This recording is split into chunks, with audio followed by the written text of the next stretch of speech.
Pocas ciudades del mundo fueron fundadas directamente por un general que intuyó las ventajas naturales de su puerto. Entre aquellas, pocas se han mantenido desde su origen y durante más de 2000 años siendo una base militar naval, lo que demuestra el buen ojo de su fundador. El general en cuestión se llamaba Asdrúbal. El año era el 227 a.C. y la ciudad se llama Cartagena.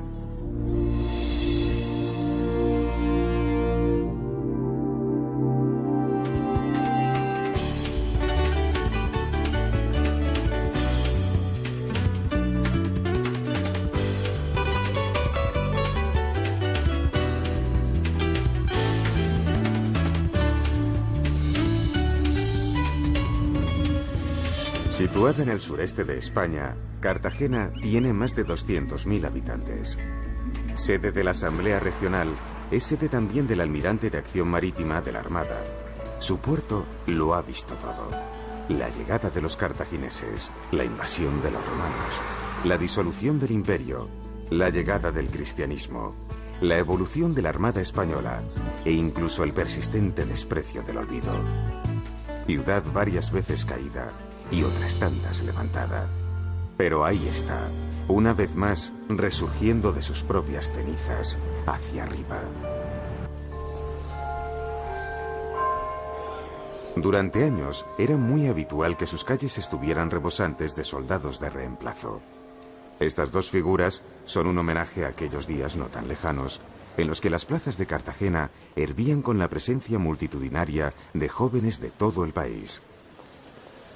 Casi todos los jóvenes que hacían la mili en Cartagena se fotografiaban frente al submarino de Isaac Peral, inventor, precursor y cartagenero.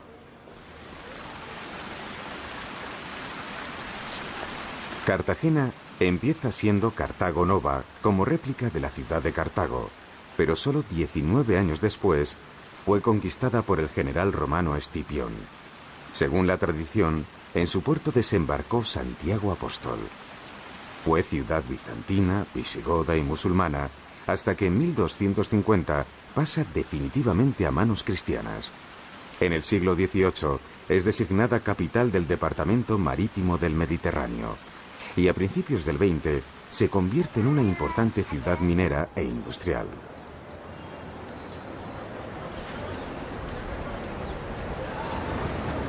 Cartagena creció de espaldas al mar. El ensanche tuvo un crecimiento espectacular, lo que conllevó un abandono del casco histórico. Pero hoy no es así. Más de 100 rehabilitaciones recientes avalan una política de recuperación de un entramado urbanístico que es tejido vivo desde hace nada menos que 2300 años.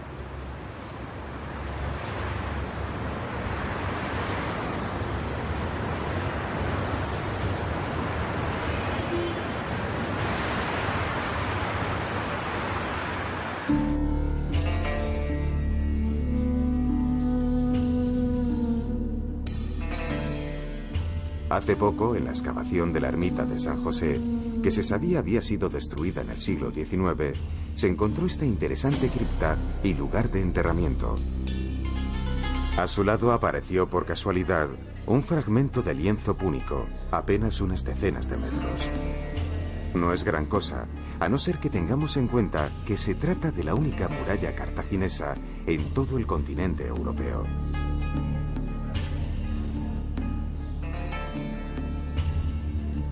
El exterior del edificio marca la dirección en la que iba la muralla, la altura que alcanzaba y el ancho al que llegaba. Arquitectura sugerente, además de inteligente. La plaza de toros es bastante antigua, tiene unos 200 años, pero los restos del anfiteatro romano que permanecen enterrados bajo sus cimientos tienen 2000.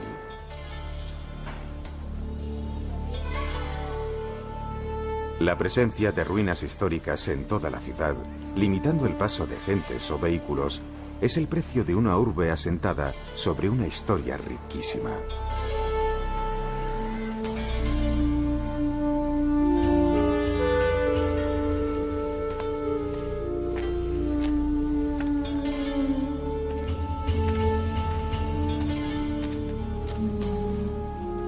En sótanos visitables quedan restos de la Cartago Nova romana.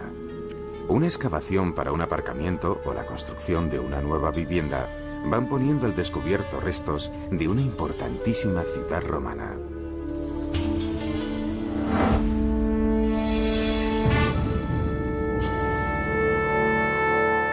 Hace tan solo 15 años, unas obras pusieron al descubierto esta maravilla arqueológica.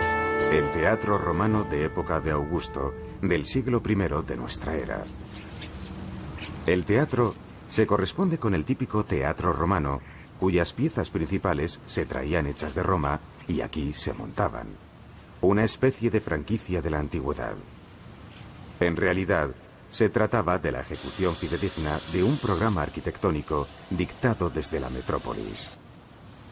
El aforo calculado de unos 6.000 espectadores da idea de la importancia de la ciudad en época romana.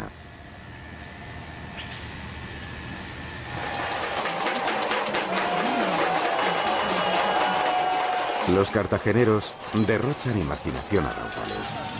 Si en muchas otras ciudades mediterráneas hay fiestas de moros y cristianos, aquí se ha creado una de cartagineses y romanos. Se trata de una representación viva de la Segunda Guerra Púnica, cuyos festejos duran toda una semana. Nada más apropiado. También dual. También representación de una batalla. También un juego de disfraces en el que participa la ciudad entera. Por unos días la vida diaria queda aparcada y respiramos distinto dentro de otro traje. Definitivamente en este país nos encanta disfrazarnos.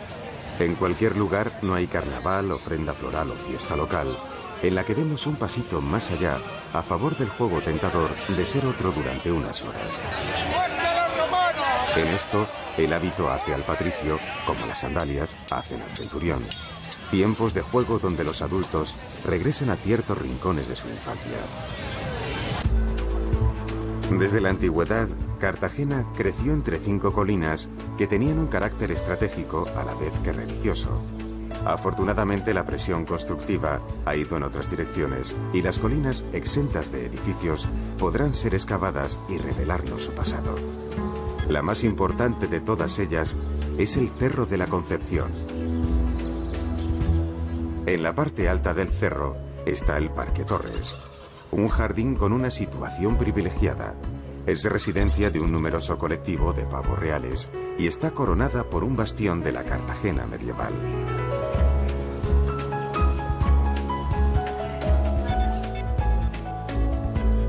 Muy cerca se sostienen las ruinas de la Catedral Vieja, semidestruida en la Guerra Civil y también vestigio de la Cartagena del Medioevo. Hoy el escenario está vacío, pero en este mirador privilegiado del Parque Torres es donde se celebra cada año la Mar de Músicas.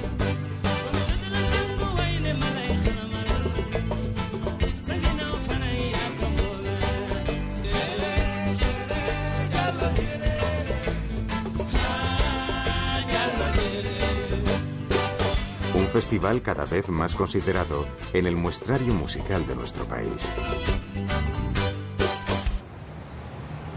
El perfil del frente marítimo de Cartagena está definido por una imponente muralla construida en época de Carlos III, cuyo tamaño resalta la importancia de Cartagena para la corona española del siglo XVIII. Una escalera de moderno diseño desciende desde la muralla y conecta la Cartagena clásica con el puerto. Sobre la muralla destaca el Hospital Real, desde no hace mucho rehabilitado como centro universitario.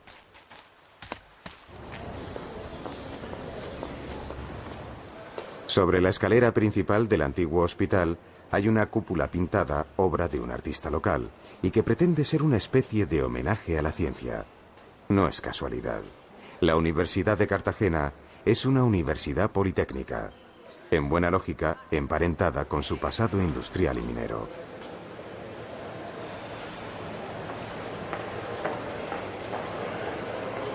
Muy cerca del hospital y en lo que había sido sede de un regimiento del Ejército de Tierra, el cuartel de Antiguones es hoy Escuela de Ingeniería de Telecomunicaciones.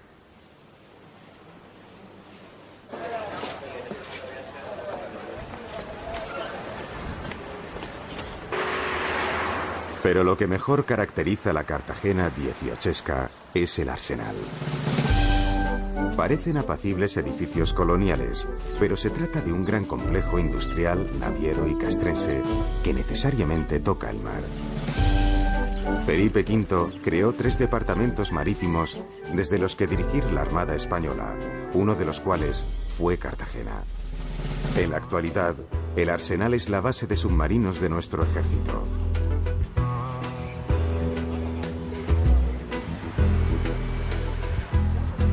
El arsenal fue creado con la intención de ser uno de los principales puertos de atraque, construcción y reparación de navíos de guerra.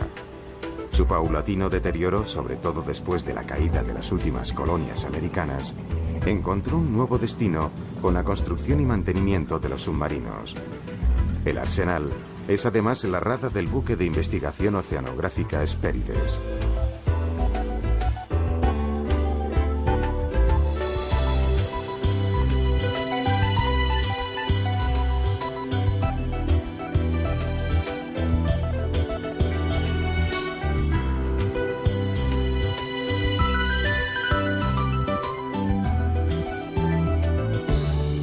Cabo de Palos. Podría parecer que el que la escuela de buceo del ejército esté ubicada en Cartagena ha hecho proliferar las muchas escuelas de buceo de la zona. Pero la verdadera razón es que, en opinión de expertos, los fondos marinos de la zona son unos de los más espectaculares de nuestro país.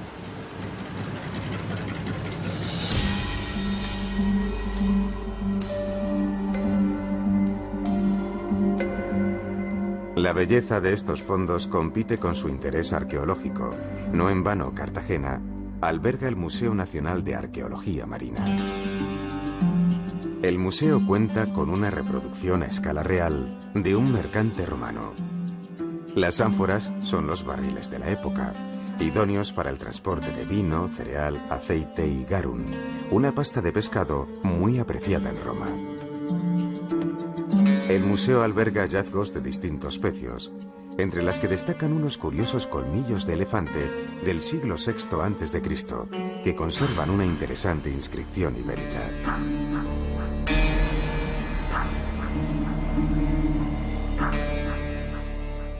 El frente del museo es ya perfil de la Cartagena moderna. También lo es el Club de Regatas, lugar frecuentado por amantes del mar que gozan el privilegio de tomarse una cervecita sintiendo todo el aroma del Mediterráneo. Cartagena cuenta con un abrigado puerto de recreo, pero la costa turística de Cartagena tiene nombre propio: el Mar Menor.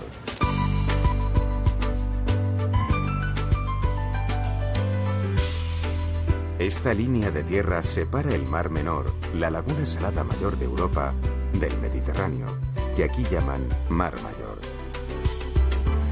El crecimiento turístico de los últimos años ha sido definitivo en la creación de riqueza en la zona. La particularidad de tener playas a los mares es un privilegio de muy pocos lugares en el mundo, especialmente cuando el clima es además un bien garantizado.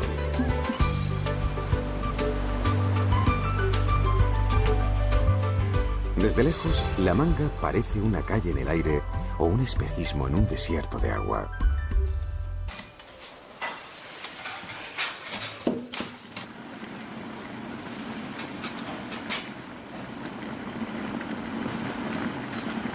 El pescado y el arroz son la base del típico caldero. Nunca estaría mal si va seguido de una liviana ensalada de calamar, culminada por un sugerente postre con pétalos de flores comestibles. Cartagena tiene muchos y buenos restaurantes.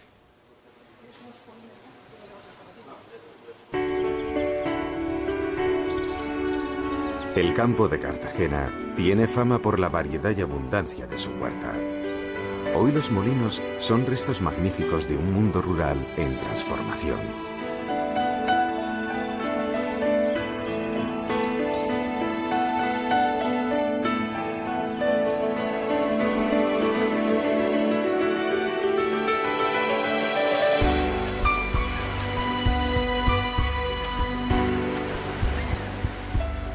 mucho más tranquilas y descongestionadas son las playas del Parque Natural de Calblanque, donde abundan las dunas fósiles y el esparto. No en vano, Cartagena se llamó Cartago Espartaria en época bizantina. Naturaleza salvaje, refugio privilegiado de aves marinas, lugar espléndido para el paseo o el senderismo que se halla dentro del propio término municipal.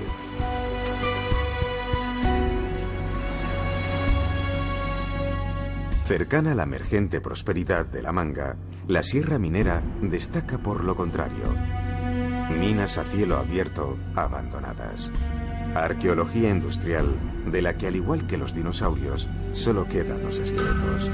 Hoy parece un monte herido, lleno de brechas sin cicatrizar y pozos sin fondo.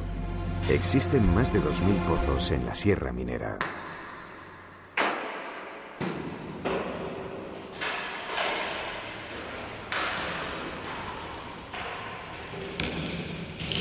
Plata, plomo, azufre, zinc y algunos minerales más se extrajeron de estas minas que tanto enriquecieron a la ciudad a lo largo de su historia.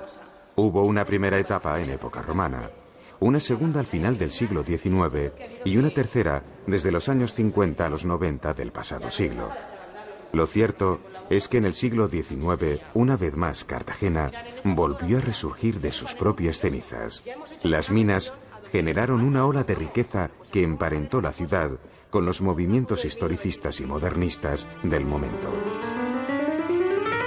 Esta Cartagena de líneas curvas, de ostentación y adorno, resulta un verdadero hallazgo.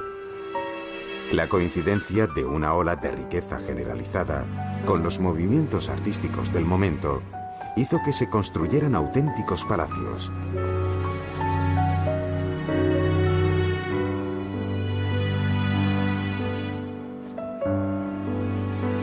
La ciudad está trufada con fachadas magníficas que asoman en calles y plazas.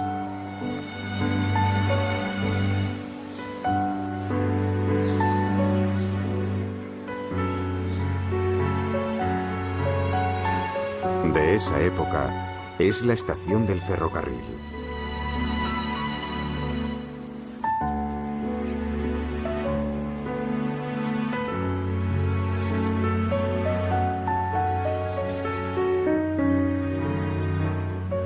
De esa época también es el casino.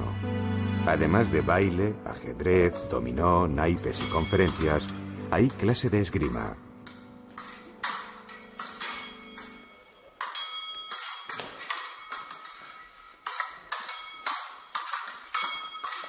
El casino tiene una estupenda escalera bien guarnecida con cristales al ácido.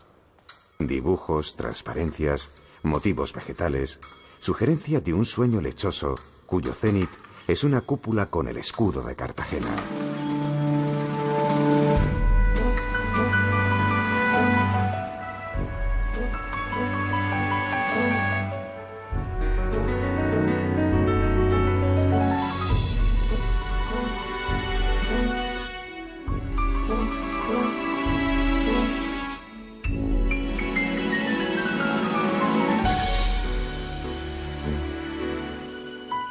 El palacio consistorial es también de época modernista. Mucho diseño, gran apariencia, pero materiales de baja calidad. Todo ello se descubrió hace muy poco cuando se hizo una restauración a fondo, respetuosa y necesaria.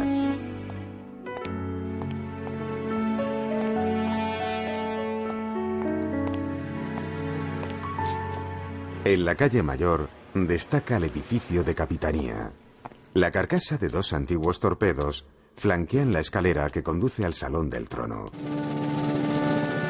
En el edificio, el rey Alfonso XIII cenó por última vez en España cuando se fue al exilio desde este puerto. El destino, en ocasiones paradójico, hizo que años después sus restos regresasen también por Cartagena.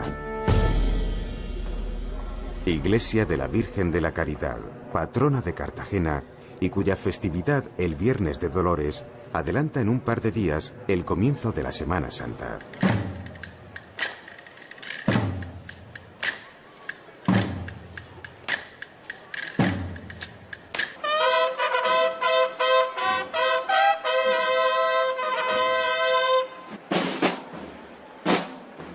La Semana Santa cartagenera tiene un marcado aire castrense, orden y sincronía de una ciudad secularmente militarizada. Los 11 cortejos que la conforman intentan ser un recorrido cronológico de la Pasión de Cristo.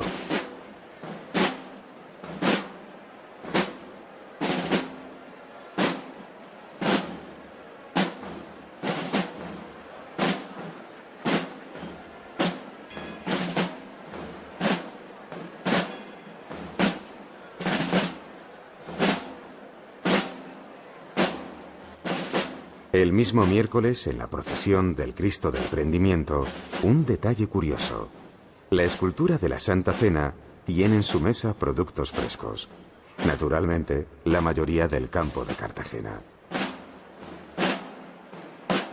Juan Salcillo es el autor de algunas esculturas que logran emocionar 300 años después de haber sido hechas. Tal vez el momento más emocionante de la Semana Santa sea el encuentro, en el amanecer del Viernes Santo, de Jesús y la Virgen Dolorosa, que cariñosamente llaman la Pequeñica. A partir de ese momento, se convierten en una única procesión que marcha unida hasta la iglesia.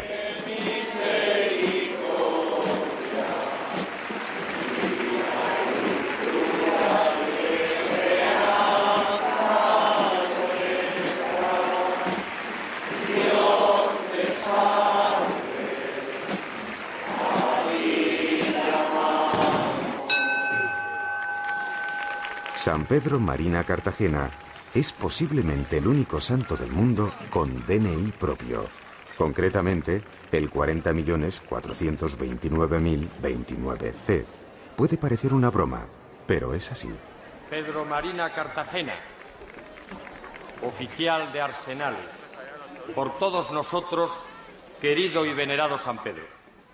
El ayudante mayor me solicita que tras un año entre los muros del Arsenal, autorice tu salida a la ciudad de Cartagena, en la anochecida del día de hoy, Martes Santo. Te sugiero, conociendo lo bondadoso que eres, que te cuides de las malas compañías que puedan llevarte por caminos poco recomendables. Recuerda la obligación que tienes de regresar a horas tempranas de la madrugada del próximo jueves. Y ahora, os pido que unáis vuestras voces a la mía en el grito unánime de ¡Viva el San Pedro! ¡Viva!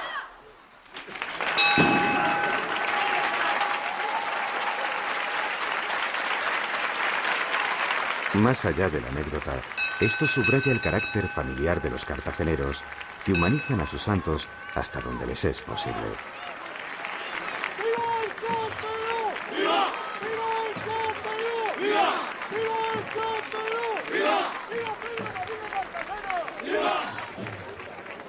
Está claro que la figura no regresa antes de las 12 y, en consecuencia, permanecerá arrestada durante un año. Como es natural, la sanción se cumple irrevocablemente y la figura del santo es guardada hasta la siguiente Semana Santa.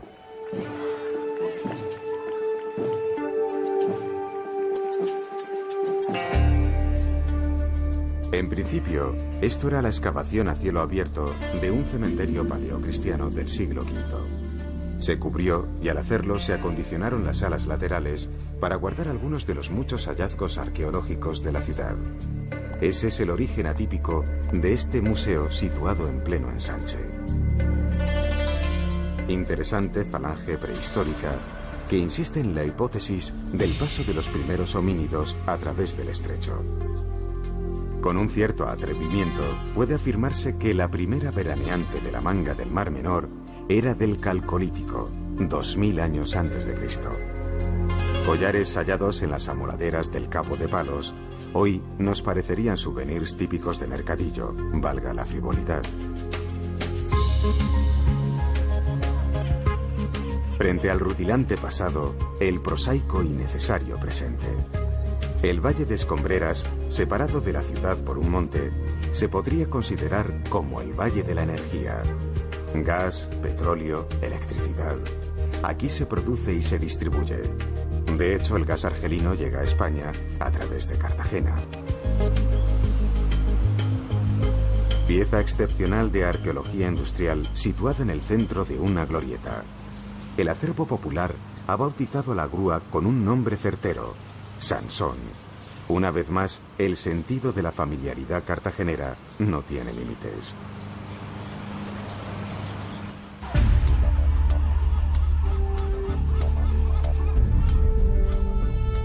Desde lejos no lo parecen, pero son ruinas. Las baterías de costa son otro tipo de ruinas.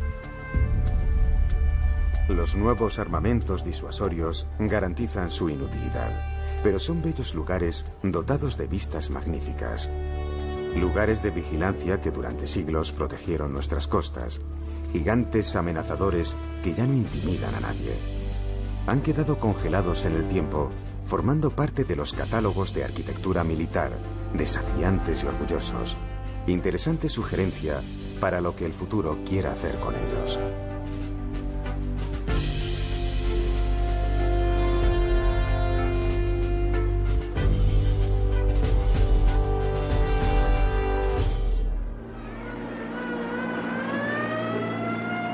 La ciudad ha musealizado los refugios aéreos de la guerra civil, en los que muchos ciudadanos pasaron días de incertidumbre y sufrimiento.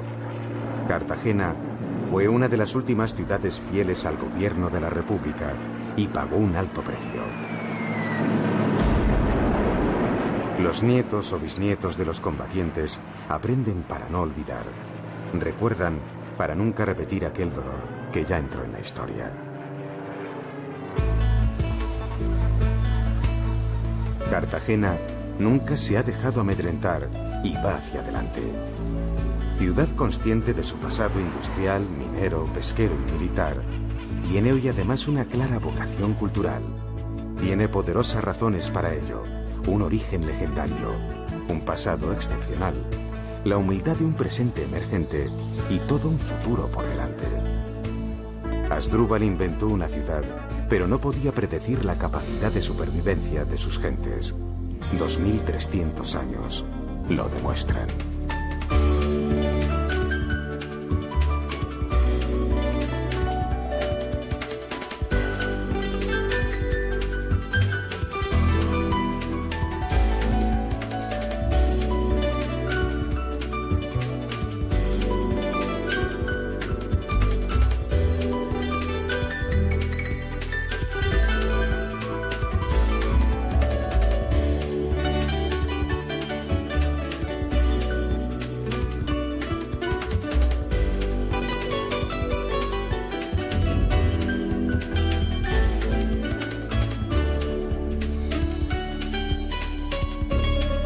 La próxima semana en Ciudades para el siglo XXI...